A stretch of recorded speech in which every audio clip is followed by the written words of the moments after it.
দায়িত্ব। আমি আপনাকে একটা ফর্মুলা শিখিয়ে দেব, যদি ভাগ্য পরিবর্তন করতে চান, যদি রিজিক বাড়াতে চান, ভবিষ্যৎটা কল্যাণ করতে চান, আমার কথা আপনি মানবেন। আজকে থেকে শুরু করেন, আপনার কপাল খুলে যাবে। আজ থেকে গভীর রাতে ঘুম থেকে উঠে যান, উজু করে তাহাজ্জুদের নামাজের জন্য মুসল্লাটা বিছিয়ে দেন। আবার আল্লাহর কদমে কয়েকটা সেজদা দিয়ে দেন তাহাজ্জুদের নিয়তে।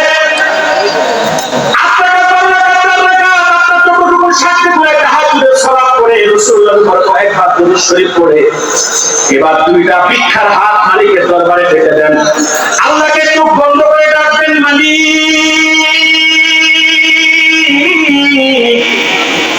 আল্লাহ তাআলা, দুনিয়ার সব দরজা বন্ধ হয়ে গেছে, রাজা বাদশাহ দরজা বন্ধ, মন্ত্রী বাড়ির দরজায় দারোয়ান তালা লাগিয়ে দিয়েছে।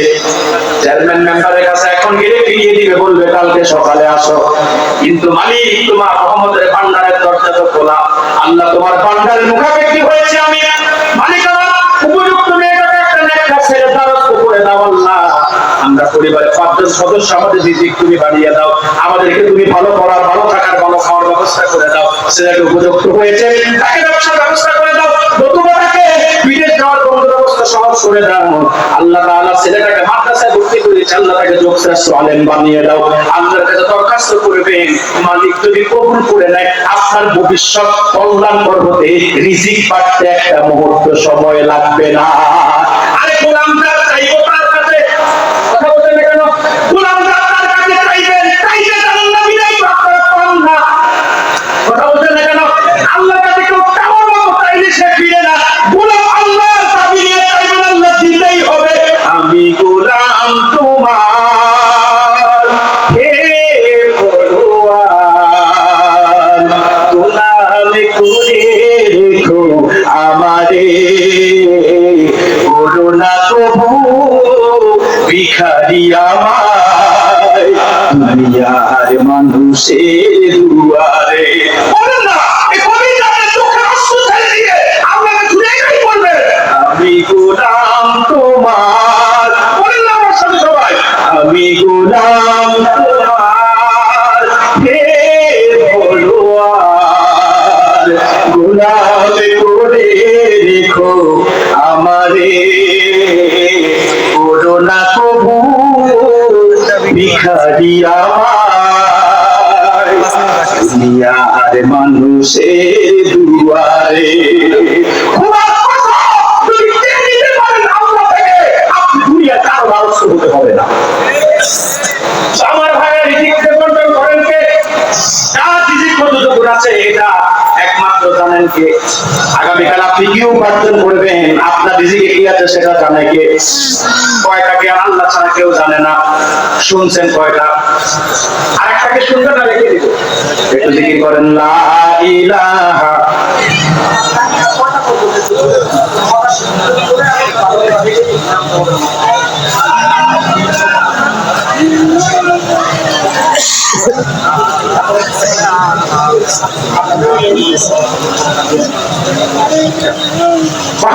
লা ইলাহা সুবহানাল্লাহ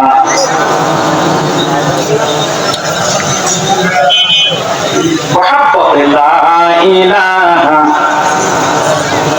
সুবহানাল্লাহ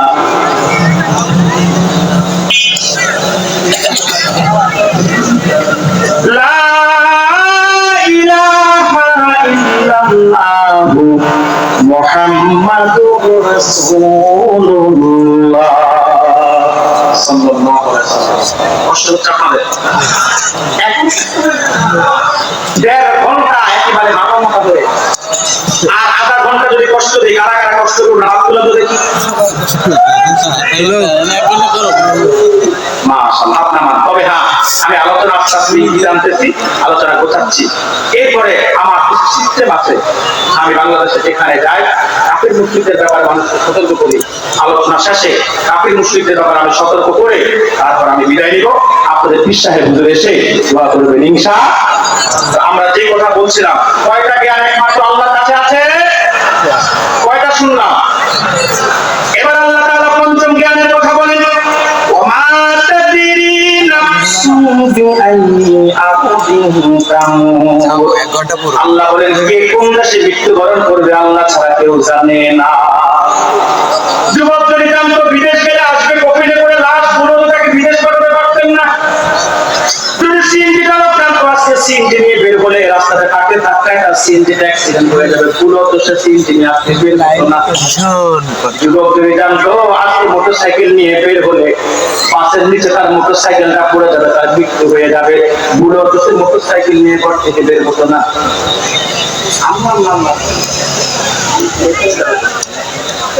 আচ্ছা ঠিক আছে, আমি আস্তে আস্তে শেষের দিকে যাচ্ছি।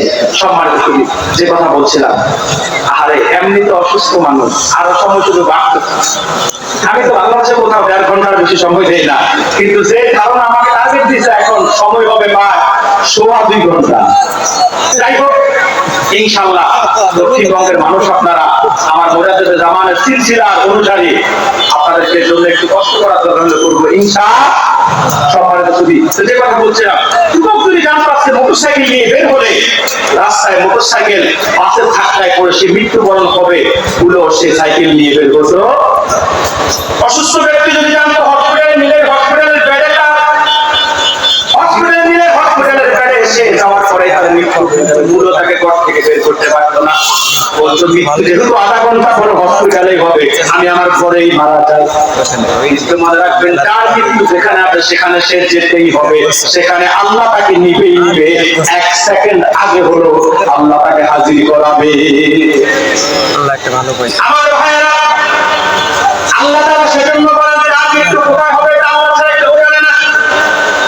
মানুষ তার মৃত্যুর সময় জ্ঞান কেউ জানে না, কেউ বলতে পারবে না। তবে মৃত্যু যে হবে এটা নিশ্চিত, এটা আমি আপনি সবাই বিশ্বাস করি। কারণ আমার চোখের সামনে আমি দেখেছি আমার আত্মীয়স্বজন অনেককে দুনিয়া থেকে বিদায় নিতে। কথা বলছেন না কেন? আপনি আপনার চোখের সামনে আপনার বাবাকে চলে যেতে দেখেছেন, ফিরে আসতে দেখেন নাই। আপনার দাদাকে আপনি চলে যেতে দেখেছেন, ফিরে আসতে দেখেন নাই। এখানে মুরব্বী যারা আছেন, আপনার জীবন দশায় কয়েকশো লোককে আপনি বিদায় দিয়েছেন জানাজা করে, কিন্তু কাউকে আপনি ফিরে আসতে দেখেন নাই। তার মানে মৃত্যু এটা নিশ্চিত, চলে যেতে হবে এটা 100% সত্য, কিন্তু ফিরে আসার কোনো চান্স নাই। এদিকে একটু তাকান সাংবাদিক সাহেব, এদিকে আমার ক্যামেরা কখন চলে যাবে এটা আমি আপনি কেউ জানি না। অনেকেই মনে করে যুবক বৃদ্ধ করে আমি ঠিক হয়ে যাবো, নামাজ শুরু করবো, আমি বৃদ্ধ করে বৎ হয়ে আসবো। যুবক ভাই, তুমি কি দেখো না তোমার চোখের সামনে কত যুবক বৃদ্ধ হওয়ার আগে দুনিয়া থেকে বিদায় নিয়েছে? যুবক, তুমি মনে করো দাড়িগুলো পাকলে সাদা হলে তুমি নামাজ পড়বে? যুবক, তুমি মনে করো দাড়িগুলো সাদা হলে তুমি ভালো হয়ে যাবে তওবা করে? যুবক, তুমি কি চোখে দেখো না তোমার চোখের সামনে কত যুবক দাড়ি সাদা হওয়া তো দূরে থাক, দাড়ি উঠার আগে কবরে চলে গেছে আর ফিরে আসে নাই। এজন্য আপনাকে আজকে থেকে সিদ্ধান্ত নিতে হবে, আমি আগামীকাল নয় এখন থেকে ঠিক হবো। এশারের সালাত আমি আদায় করি নাই, তার মানে আজকে এশারের সালাত আদায় করা ছাড়া আমি ঘুমাতে যাব না। কারণ এই ঘুম এমন হতে পারে আমার শেষ ঘুম। এই ঘুম যদি ভাঙে আমার সকাল হবে, যদি এই ঘুম না ভাঙে আমার জন্য পরকাল। কিন্তু পরকালে যে আপনি পাড়ি দিবেন ফিরে আসতে সুযোগ নেই। কবর থেকে আপনার আখিরাত শুরু হবে। জান্নাত হলো আপনার শেষ স্টেশন, কিংবা জাহান্নাম শেষ স্টেশন। রাসূল বলেছে আউয়ালু মানজিলিন মিন মানাজিলিল আখিরাহ। সহিহ মুসলিমের বর্ণনা, কবর হচ্ছে আখিরাতের প্রথম স্টেশন। এই যে আজকে নিঃশ্বাসটা চলে গেলে কালকে যে আপনাকে দাফন করে ফেলবে, এই কালকে কবরে রাখার সাথে সাথে আপনার আখিরাত শুরু। এই কবরটাতে আখিরাত শেষ না, আবার আপনাকে হাসরে উঠতে হবে। মিজানের পাল্লা আল্লাহ হিসাব, আল্লাহর সামনে আপনাকে দাঁড়িয়ে হিসাব দিতে হবে। কথা বলছেন না কেন? আল্লাহ রাব্বুল আলামিন কোরআনুল কারীমে সূরাতুল বাকারার 28 আয়াতের মধ্যে বলেন, কাইফা তাকফুরুনা বিল্লাহি ওয়া কুনতুম আমওয়াতান ফাআহইয়াকুম সুম্মা ইউমীতুকুম সুম্মা ইউহয়ীকুম সুম্মা ইলাইহি তুরজাউন। আল্লাহ বলে, তোমরা কেমন করে আল্লাহর কুদরত অস্বীকার করো? তোমরা ছেড়ে দিও। আল্লাহ তোমাদেরকে জীবন দিয়েছেন, আবার তোমরা মৃত্যুবরণ করবে। আল্লাহ তোমাদেরকে জীবিত করবেন, ইচ্ছায় হোক অনিচ্ছায় হোক আল্লাহর কাছে তোমাদেরকে প্রত্যাবর্তন করতে হবে। হাসরে আপনাকে উঠতে হবে। কথা বলছেন না কেন? আল্লাহর সামনে আপনাকে দাঁড়াতে হবে। দুনিয়াতে আপনি যত বছর হায়াত পেয়েছেন, আপনার হায়াতের জিন্দেগির প্রত্যেকটা আগামী হিসাব আল্লাহর কাছে আপনাকে দিতে হবে। কথা বলছেন না কেন? ভালো করলে আল্লাহ আপনাকে পুরস্কৃত করবেন, মন্দ করলে আল্লাহ আপনাকে তিরস্কৃত করবেন। ভালো কাজের প্রতিদান জান্নাত, মন্দ কাজের প্রতিদান জাহান্নাম। এই বিশ্বাসটা আছে তো? এই বিশ্বাস থাকলে আগামীকাল নয়, মৃত্যুকালের চিন্তা নয়, আজকে থেকেই আপনাকে আল্লাহর হুকুম মোয়াফেক চলার সিদ্ধান্ত আপনাকে নিতে হবে।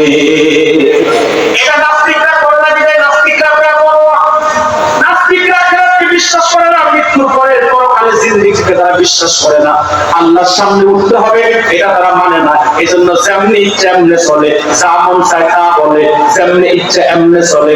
এটা তাদের বাক স্বাধীনতা, এটা তাদের মুক্ত চিন্তা। কারণ তারা মনে করে আমরা বেঁচে আছি, মোজ করব, মাস্তি করব, রং করব, তামাশা করব, আনন্দ করব, উল্লাস করব, একদিন মৃত্যু হবে, উই উইল বি ফিনিশ, আমরা শেষ হয়ে